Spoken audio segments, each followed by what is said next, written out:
Welcome, everyone. This is the closing table. We're presented by New Leaf Home Inspections. It's the week after Thanksgiving. We've been at one table all week, but now it's time to get back to the closing table. Ben, welcome. Good to see you, brother. Hey, great to see you as always, Doug. Thank you. Awesome. All right, let's jump right into it. Something new. So, Black Friday, we just went through it. Cyber Monday, we just went through it. How's Christmas shopping looking for you? I'll tell you a trend this year. We hit a new high in online shopping and foot traffic. In person shopping is low. What are you doing these days? I can tell you what I'm doing. I want to hear what you're doing first. I'm trying to delegate as much responsibility to others as I can as far as the shopping goes. The only Black Friday experience I will get into, I did have. We were moving offices from our Mayfair location, right, which is in the heart of the shopping corridor of Wilmington, right. So we're by all the retail stores. There was a lady that was coming to pick up some of the extra desks that we had on Friday, meaning Black Friday. And I'm thinking, whoever scheduled this is not going to go well. Well, of course, I get there, and I've been sick too since last week. So, mind you, I went in there. I'm not feeling well. I get there, the movers come, and they're like, they had this truck that's as big as the streets, right? And like, where are we going to park? And I said, it's kind of my point exactly. It was just terrible, a terrible organization there as far as when the movers were going to come. Coming Black Friday is not a good day to move office equipment out of a retail store. Well, that's probably a really good reason outside of all the other shoppers to just stay at home and buy everything online. That's pretty much what we're doing, except for things that you need right away or whatnot. It's just so easy now and it's more convenient and probably leads to people buying more stuff because you're not swiping that card like you are when you're in the store. So, completely makes sense to me that people are buying more online. It's easier. You can get the deals a lot easier and you don't have to deal with all the hassle. I certainly don't blame people. What's good is that it looks like people are out buying, and that's good indicator for other things. And so I think everybody's really excited about that. So that's good. Um, well, let's move on then. Let's move on to your approved. Let's talk about some sports a little bit.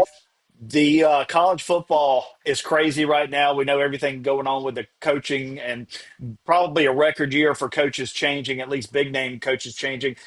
A lot of it really is driven, the timeline at least is driven by the transfer portal. What do you think about the college football transfer portal and kind of how that plays into all this other chaos? I think it needs a complete makeover, especially when it pertains to coaching, right? I mean, we've all seen the Lane Kiffin, Old Miss to LSU fiasco. Like this has been nuts. And Lane Kiffin has a team that's lost one game all year. I think what are they 10-1, something like Yeah. that. And they lost one game all Yeah. year, and they're making it to the college football playoffs. But he's leaving before his team even gets to compete for a national championship in that regard. I don't reasons for leaving are up to the individual, but I think there's got to be some sort of time limit set where, hey, if you perhaps a coach can't leave or won't leave until after those playoffs are over if they're eligible for that. I don't know what the right answer is, but there's got to be some type of something to streamline this thing to make it accessible and fair to everybody. Players, I mean, think about it. I know for my Louisville Cardinals, we ended up with a disappointing last end of the football season here, and we're going to go to a bowl, but I guarantee you, majority of our star players aren't going to play in the bowl game. What's the point in even having them, right? So Yeah. you get players, pardon me, you get players transferring in and out before the season's even over, and coaches especially too. So I don't know. I think the transfer portal's okay, but right now it's just going to who's the highest bidder. It's a free for all, and it kind of for me it stains the game a little bit. Like I expect that out of pro basketball contracts, things like that, but I really feel like with college athletes there needs to be some type of a tenured contract. For example, we're going to pay you $2 million, but you need to commit to us for 2 to 3 years. Kind of like you used to sign on when you got a scholarship offer. You're expected to stay there or whatnot. And if you entered the transfer portal, you had so much eligibility where you might have to sit out a season or whatever. I don't want to see kids have to do that, but my goodness, something's got to change with all this stuff, in my opinion. It's the Wild West out there. You never know who's going to be on your roster from one season to the next, and it's all about the programs that are spending the most money. Texas Tech spent the most NIL money in football this year with $25 million. They have a great team as a result of it, but I just don't understand like how this is going to be sustainable and actually entertaining. It's like it's almost like the G League, if you will, for NBA, except it's wildly popular with NCAA athletics. We're paying athletes like minor leagues, if you will, right? College is the minor league. What are they going to do? A backup quarterback for a pro team can't cut it right now, so they're going to put him back in college so he can play. I mean, I don't understand. So it's just, to me, it's kind of weird, and again, that gets back into our whole NIL conversation from last episode as well, I guess.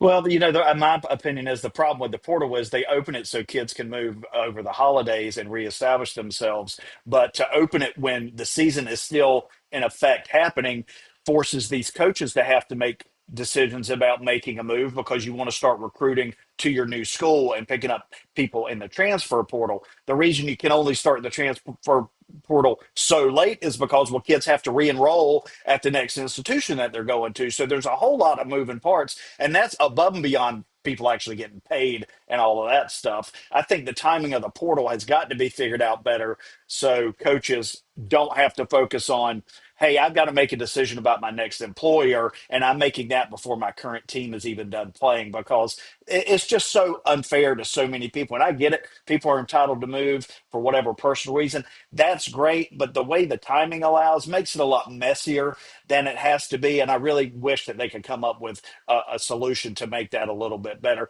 Some of the other points you made, which we can really dive into, yeah, I think there should be some sort of recompensation if people are offered something and then they have to, there's buyouts for coaches and whatnot. There should be buyouts for players if they decide to transfer, in my opinion. Why not? I think that's probably the next step. But moving on, because we got a lot of stuff to talk about today, let's talk about on the hunt. What are people looking for in their home search? I can tell you right now, we talked about this a little bit, but people are really, really, really focused on turnkey. They don't want to do work. And if they see they're going to have to do work, they are asking for concessions. People don't want to replace HVAC. They don't want to replace floors. They don't want to replace appliances. And I get it because it's more of a buyer's market right now and they have a chance to be picky. So I'm telling my sellers, hey, you have got to have things as close to turnkey as possible because if people see price tags associated with work they got to do, they're going to run the other way. What are they telling you on your end? Because I know people are going to structure their offers and want to know what their closing costs are going to be based on anticipated costs of repairs and things like that. I'm hearing the same thing, and and we talked about this last episode too, a little bit about seller concessions. I used to see it on 90% of the purchase agreements that I received when folks went under contract, and now, well, the last few years it tapered off quite a bit, right? As a matter of fact, people weren't even asking for it just to get an offer accepted, because it was such a hot market. You had to go in highest and best offer, things like that. Now I'm starting to see them on a lot of the contracts again with seller concessions. And I think a lot of that is due to the fact that, like you said, perhaps they need to replace something. Perhaps they need to replace Yeah. an HVAC or whatever the case may be, a new roof, whatever. So they're asking for those seller concessions to help pay for closing costs. And that way they have some money left over to make those repairs when they purchase the home. But I'm seeing it also through the negotiations. You might have a home, as an example, that's listed for 300,000, but if it needs a new roof, folks are offering 275, 265, things like that. In some cases, the offers are getting accepted relatively close to what their initial offer is. So to your point, I think that we're seeing what you just mentioned. We're definitely seeing a lot of that. And as a result, we're seeing a lot more seller concessions when those items do pop up. Yeah, I'm right on with you, and I think it's really good for buyers right now in that regard, and hopefully getting better, and hopefully it will even out a little bit too. Because the best markets are when it's not a buyer's market and it's not a seller's market. It's really when there's kind of that overlap that hey, we can figure out something that really works to help everybody really accomplish the majority of their goals. But let's move it on. Let's go to lock it in. Let's talk about some more fun stuff.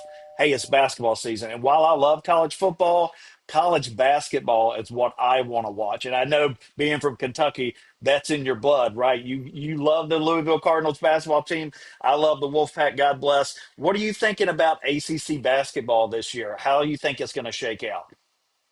If only things had turned out differently last evening, Doug. We took a loss at Arkansas. We got down by 20 points in the first half. Closed it to like 16 or 18 to finish that half. and then went on a run in the second, and we got down to five. Got it down to five, and I thought we were going to get there, but bad shooting, poor defense, just did not play physical like Arkansas did. Arkansas out physicaled my Cardinals. I think I think ACC basketball is in great hands this year. I think Louisville's going to be legit as it moves forward. They're going to keep getting better. Duke is Duke. I mean, they're strong. That the Boozer twins, especially the one Boozer, I forget his first name, but he can flat play ball.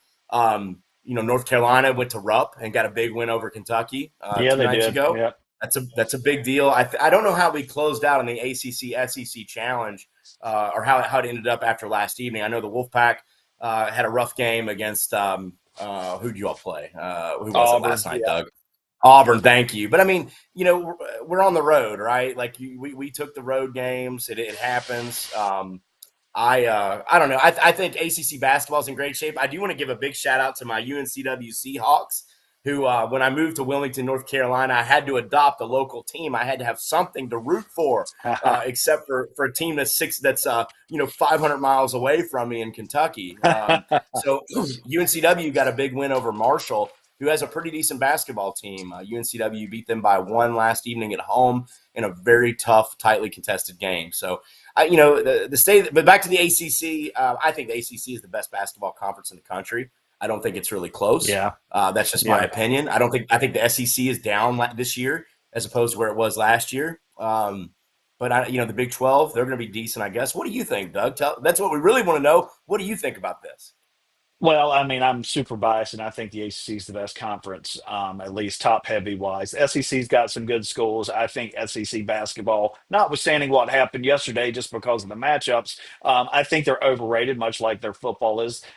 Two-thirds of the conference should not be ranked. Give me a break. Okay. The Big Ten's got some names, of course. The Big 12's got Kansas. So they're always going to be players across the board. I mean, obviously, I think I was really impressed with Carolina going to Rupp and handling Kentucky the way they did. I think Louisville and State are still going to have good seasons. They're figuring it out. I mean, going to Arkansas is a tough place to play with Cal there now. Auburn has the longest home win streak versus non-ranked teams in the nation. It's like 68 now or something like that. Not 6-7, 6-8, I think. So, it kind of is what it is. I'm going to say that I'm going to lock in Duke as the class of the conference this year in the ACC. I mean, I just think they've got it. But I think, their battles with some of the other teams are going to be interesting to watch. I'm glad that State has Duke and Carolina at home and don't have to travel to either one of those. So hopefully that'll work to our benefit. We usually play Duke pretty well at home. Carolina, who are you going to lock in as conference champ regular season? My Louisville Cardinals, baby, all the way. No, I mean it's. Hey, man, I I honestly love it. think here's the deal. Louisville's young. Louisville's young. They're going to be okay. They're going to learn a lot from that game at Arkansas. For some like our freshman Mikael Brown, he's a player of the year candidate. I don't think he's going to get there, but he's only a freshman. Those guys are going to learn from those true road games. We aligned a very very difficult schedule for tournament seeding purposes, but also for competition factors. So those young guys are just going to develop as the season goes on. Duke obviously is the class of ACC basketball right now. I mean, Yeah. they stand alone to me. But I think it's going to be very competitive. I think there's going to be some great basketball, and I'm very excited. I love the fact that we live right here in the heart of ACC basketball. I really do. Louisville's coming to Chapel Hill. I plan on going up there to watch that game. Oh, great. I know you as a Wolfpack fan. I mean, you've got Carolina and Duke at home. I mean, that I know you're going to be there, and that's Yeah. so you got to be really excited about that, not having to pay $5,000 a seat to go to Cameron Indoor Stadium to watch a basketball Right. game or how much ever it may be with their limited capacity. So I think ACC basketball is definitely going to be legit, and I think my Louisville Cardinals are going to give a good run at it. It's going to be fun to watch for sure. Like I said, my favorite college sport to watch. I just love it. And I'm looking forward to conference play getting ramped up. All right, let's move Amen. on to our due diligence. We're going to talk about real estate a little bit more right now. 2026 housing forecasts. What are you seeing? What are the experts saying here over the last week as some folks start to make projections for what's going to happen in the marketplace next year? The only thing I can speak to are rates, and I expect from the data that I've seen, I expect rates to continue to go down a bit in 2026. how far is yet to be seen. I mean, I think as the cost of gas and energy starts to fall, then the cost of goods, groceries, things you buy at any retail store or whatever, even online, whatever you're buying things at, things are going. It's gonna drive the cost of goods down, which is a great thing for consumers, right? So perhaps that's going to help beef up people's ability with lower rates, extra money in their pocket to be able to buy more house. So for 2026, I have a very optimistic outlook. I'd love to see rates get into the fives at some point. Still with FHA and government rates right now, government programs, FHA, VA, USDA, we can still get you a rate in the fives as of right now. Conventional financing is a bit of a different story. So when I'm talking about rates being below 6%, I'm speaking specifically to conventional because a lot of our clients are conventional clients. I mean, Sure. I have my book of business is 50% government, 50% conventional. And I know that sounds like a cliche number, but historically over my 16-year career, that's what it's been. So it's a good, healthy dose of both. But if we can get conventional rates under 6%, that's going to open up a lot more opportunities for refinances for folks as well that bought when they were 7.125%, 7%, 6.875. It doesn't make sense for those folks to refinance just yet, in my opinion, unless they're taking cash out to pay off debt. But as an overall housing market projection, I think as the economy settles in and we get more certainty, the cost of fuel goes down, the cost of energy is going down, things are going to be pretty sweet. I really feel that way. I think we're going to get back to where we need to be. How about Yeah, you? I'm super optimistic about 2026. A lot of the national projections from some of the big players in the real estate business seem to be very optimistic about it too. Appreciation going up, but not crazy levels. Affordability leveling out a little bit. Rates going down. All those things really coming together. Like you mentioned, a lot of other prices we're getting good indicators on things outside of real estate. Gas and other goods are down. That all impacts everything else, like you were talking about. If we can get those conventional rates under six, man, I think we're going to be off to the races again. So I think Me too. everybody's holding on tight and hoping that happens because we want housing to be affordable for people. Also, some really interesting things are happening with the Fed, and while they don't directly impact mortgage rates, they impact mortgage rates. So I think we Right. might have some really interesting stuff to talk about that after the holidays as well. So stay tuned. Yeah, I think that change could be coming in January, if I recall correctly. Doug, is that what Yeah, you're reading too?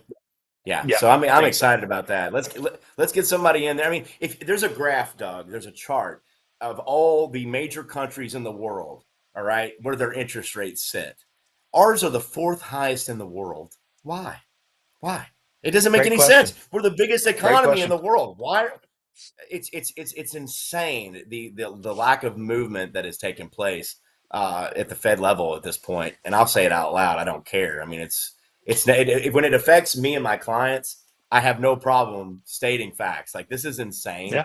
that it hasn't been more aggressive as we move forward and out of the whole COVID nightmare and the inflation that we've experienced over the last 4 years. So I'm excited to see those changes and excited to see where it takes us and ultimately takes our clients. It's all about affordability. We want our clients Yeah. to get into a great home at a great price with a great low payment. So let's move on to our Right. next segment, Fix This. This one is becoming one of my favorite segments just because, I'm an overall optimistic, positive, fun, outgoing, happy guy, but I like to gripe sometimes. And this makes me think of Peter Griffin and grinded my gears. This week, let's talk about what we need to fix. Hey, customer service. When's the last time you called and how long did you have to wait on the phone to talk to an actual person to get some help with something?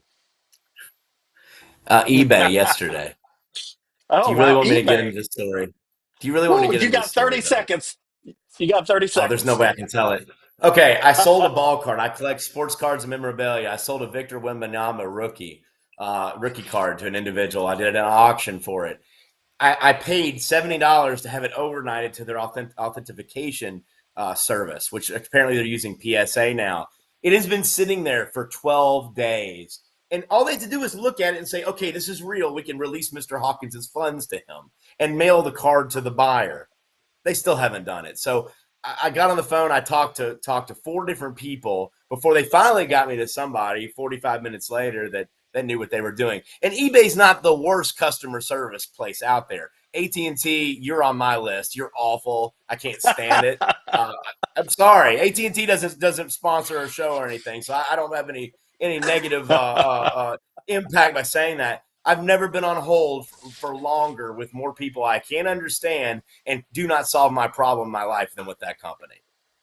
Well, So fix it. the statistic I saw said increased times are up 20 to 30%. And I believe it. And I think, everybody thinks that AI is great and it's a problem solver, but all it does is create more problems, more frustration. Just get us to a person. Because you know what happens, Right. in my opinion, you get to the person and they ask you the same thing you already had to tell the AI agent or whatever. It's like, well, just take Right. out the redundancy. Just let me hear the music. I'd rather not have to say the same thing three times. I'll just wait on hold. So let's move on to counter offer. Now, I've got a strong opinion about this. Are digital calendars helping us stay organized, or are they making us more overbooked? What do you think about that? If I use it, when I use it, it definitely helps. I like them personally because I mean, if Mm, it allows me to see things on there that are coming up that I may have put in the back of my mind. Like if you say, "Hey Doug," or you say, "Hey Ben, I need to have a meeting with you Friday morning at 10 a.m." And off the top of my head, I'd say, "Sure, Doug, let's do it." Right. Well, then if I look at my calendar, I'm like, "Wait a second, I've already got something scheduled," or yeah. it does help people like me that can be scatterbrained, if you will, kind of dealing with 5 or 10 different issues at the same time. It helps me stay really organized. So I don't mind digital calendars. It also helps me keep track of holidays and stuff like that too.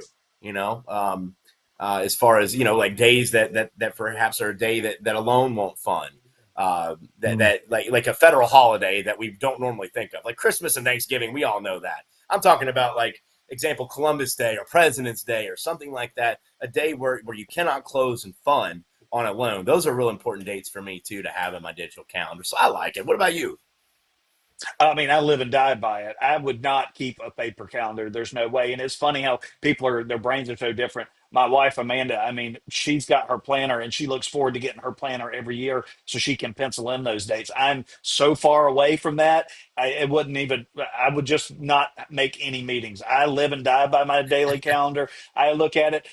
My big problem is making sure it syncs across my devices. So depending on where I'm looking, to make sure that it shows up on all of them, so I'm not relying on one and it's out of date or whatever. But yeah, I love mine. The funny thing is, it looks like statistics are showing that people that rely on digital calendars are more inclined to overbook, which is really interesting to me, just because it's easier to add things to your calendar, apparently. And I can Right. agree with that. Sometimes my day looks really full, and I'm like, how do I actually fit in the stuff I need to do, to actually work and help people? Because you fill it with a lot of other stuff too. So I thought that was a really interesting thing to talk about.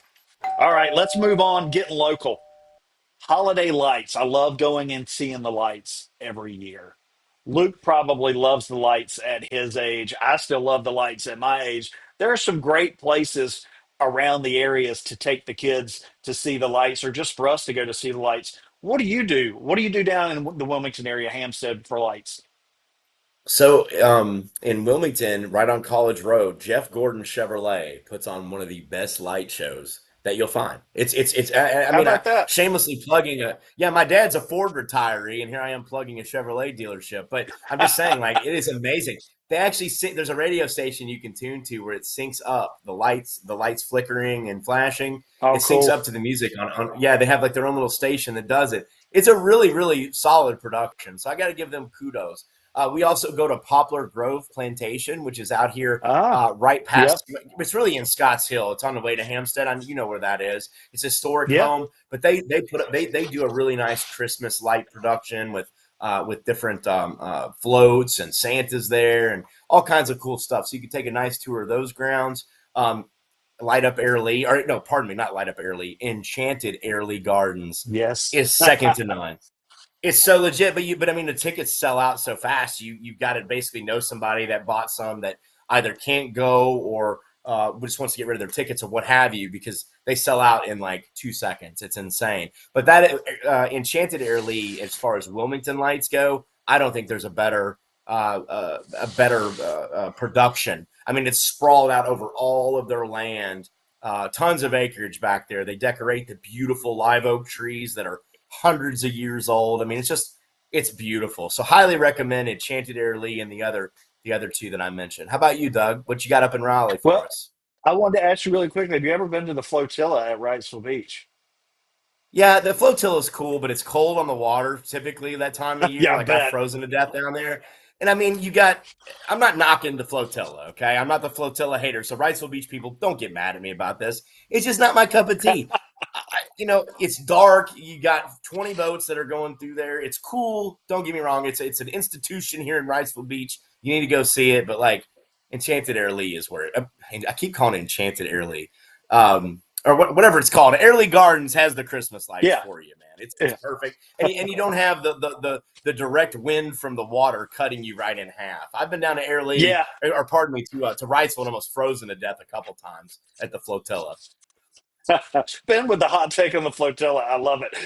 In I know. Raleigh, Sorry. one of the cool things up here is Cocoa Booth over in Cary. They do a great lantern festival every year, which is amazing just to walk through. And it's not necessarily just Christmas, it's kind of a celebration of the season and all the lights and everything. One thing that I think is really cool that we've taken the kids to is the governor's mansion will typically open for Christmas, and you can just walk through and see it decorated and experience that, which is really neat. It's a beautiful building with beautiful grounds right here in downtown Raleigh. One thing that I'm really excited about is we're going to Asheville to celebrate Christmas with Amanda's parents and family, and we're going to go to the Biltmore.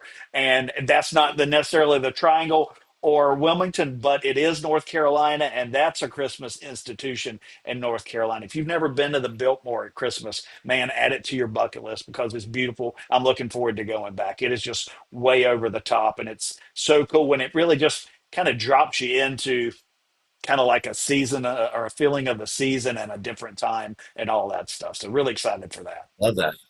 That sounds nice, Yeah, Doug. It absolutely. sounds it's a much better plug that you did for Biltmore than I just did for the flotilla. So I hear you, man. Well, let's move on to final walkthrough. We're getting closer to the closing table. How do you avoid burnout around the holidays? Because it happens with a lot of people. We're busy. There's a million things going on top of shopping and family commitments and all that stuff. You're kind of supposed to work too. So tell me, what do you do to manage that and avoid that so you can kind of stay in the moment, happy, focused, family friendly during the holidays?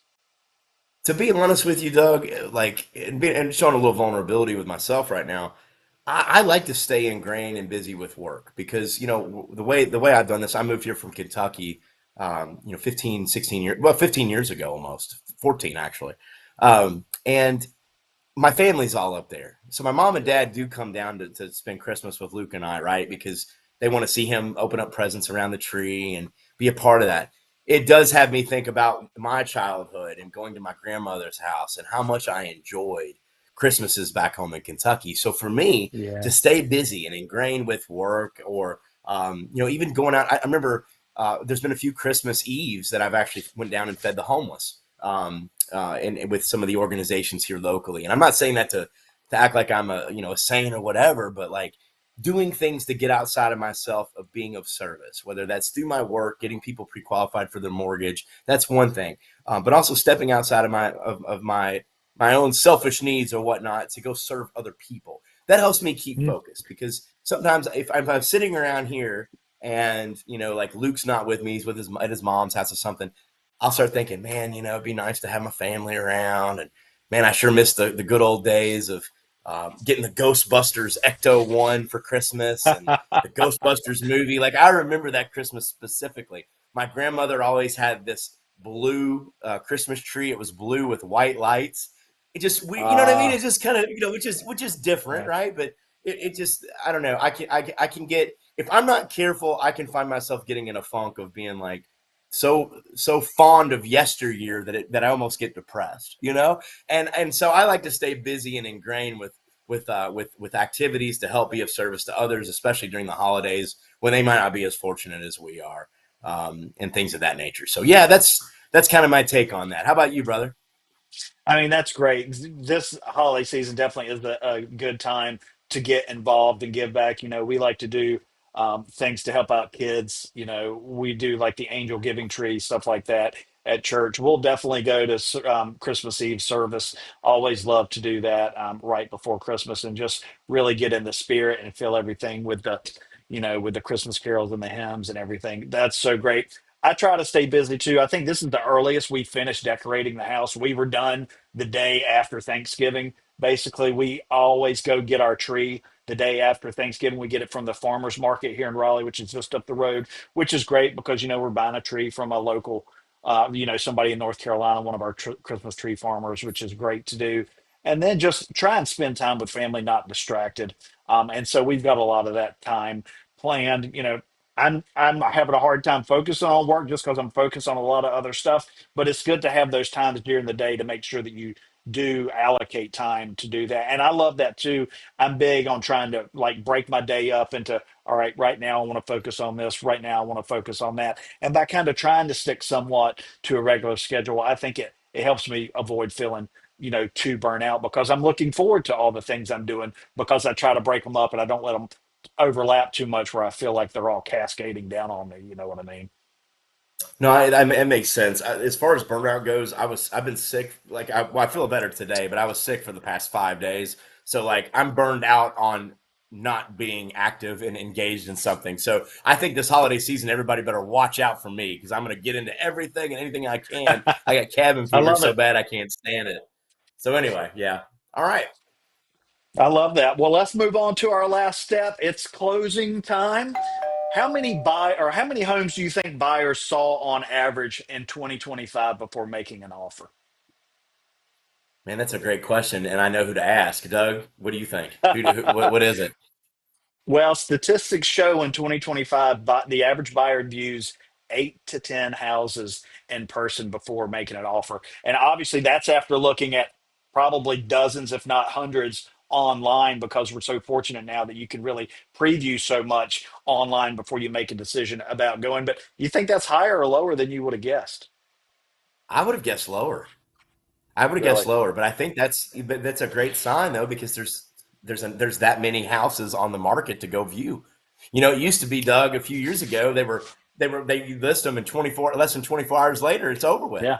So Yeah, at least that's at right. least now buyers are in a wonderful position right now to be able to go and look at so many different homes to make sure they're getting exactly what they want or as close to exactly what they want as they can get. So I think that's a great thing. I would have never guessed the number you just gave us. Well, I can't say with certainty, but part of that I think would be is because of the amount of inventory and because buyers have more choice and they're being more picky now. They're going and looking and saying that one isn't quite it. I want to keep looking. I want to find something else. But I will tell you another statistic that I see, and there's a lot of statistics floating around, but folks that are prepared and pre-approved only see 3 to 5 homes. So real estate agents, do yourself a favor, make sure your folks are pre-approved before you start seeing them homes. They're going to be more inclined to lock in and be dedicated to making a decision that they want to make about something that they love. Love it. Absolutely. Absolutely. Yeah. Doug, it's a pleasure hanging Well, out with you as always, brother. yeah, man, we made it again. Here we are. We're at the closing table. It's closing time. I want to thank you, Ben. This has been great and fun. Thanks for sharing so much. I want to thank our presenting sponsor, New Leaf Home Inspections. They're great. They help some of my clients this week. They're going to look at your thing from top to bottom and make sure you feel really good about taking the next step. Hit us up. We'll connect you with them. All right, Ben. Well, we made it. It's closing time. We're at the closing table. I want to thank you. This has been great. I want to thank our presenting sponsor, New Leaf Home Inspections. Call us. We'll connect you with them. They'll take great care of you, help you make sure you're making a good decision. Ben, until next time, we'll see you at the closing table.